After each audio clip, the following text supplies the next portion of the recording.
I went and saw this morning. I read a couple of reviews before I went in. Oh yeah. And it's fair to say, some of them aren't overly favourable. Is it simply? Thank you for the understanding. But is that simply a case of just people are just too cynical in this day and age? I don't know, man, because the worst thing in the world for me to do would be to judge people's judgment, you know? But they've judged your film, so you crack on, Colin. No, and they're absolutely, of course, within their rights, for me to say, to have the opinions that they have.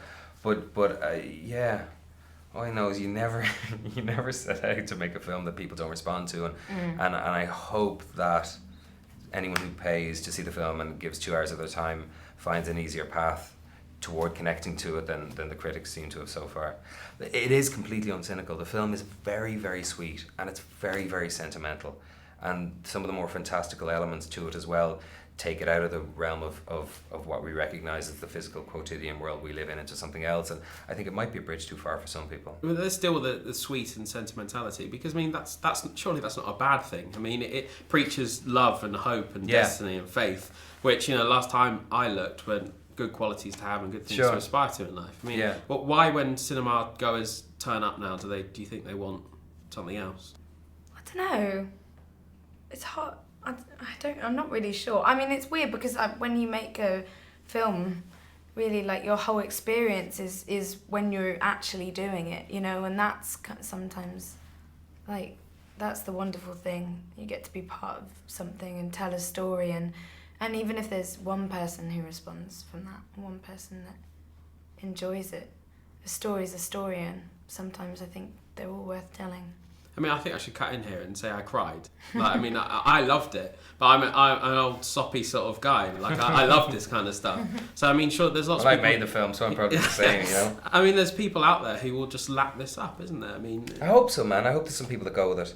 I hope there's some people that kind of get carried up in what it felt to me in doing the film and in reading the script initially was the kind of the majesty of how sentimental it was, the magic of how sentimental it was. You mentioned it's got this fantastical element to it, and the look of the film, it looks, I mean, I'm sure you've been told this looks like an adult fairy tale, doesn't it? I mean, it has that kind of fake look, but that's on purpose. I mean, did it feel mystical when you're on those big snow sets? It kind of, I mean, New York, the whole city was under this blanket of snow for the longest time, as I can remember. Ages, yeah. And so we felt like, and we shot in the 5 boroughs and we shot a lot in Manhattan, and it felt like one really big, extraordinarily detailed and romantic set. And even on the weekends, it never felt like I was leaving this film completely. It never felt like you had the weekend completely off.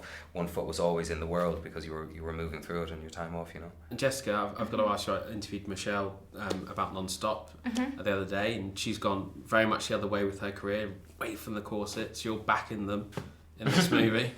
Did it feel like going home, or do you want to, are you happy sort of going back in that sort of Downton world, that period drama piece?